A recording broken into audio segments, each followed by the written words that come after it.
You don't want to be living life looking over your shoulder every time you do something. So there's a side benefit, maybe we should say, a side benefit to bearing the fruit of the Spirit. An incredible benefit to simply depending on Christ who lives in you. And that is, you don't have to deal with all of the stress of hiding what you're doing and worrying about what you're doing and whether you're going to get caught or not. You can leave all that behind and go free. Do you see how actually expressing Jesus has an incredible personal benefit? That's why legalism stinks. Because legalism just keeps using fear of punishment and guilt to try to motivate people.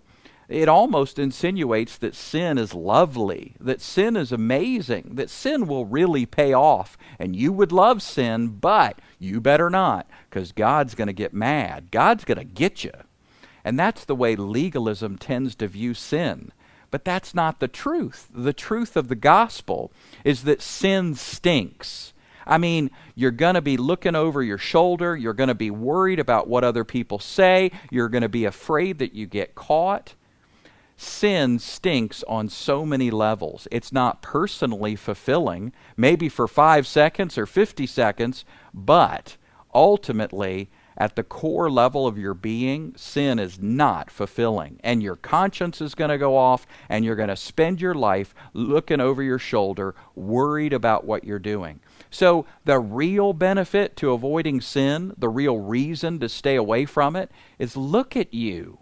A new heart, a new spirit, God's Spirit living in you, one with Christ, raised and seated in heavenly places, obedient from the heart. Look at you. And then the benefit of life and peace expressed through you. It's even going to be easier on your body. That's right, physically we stress out.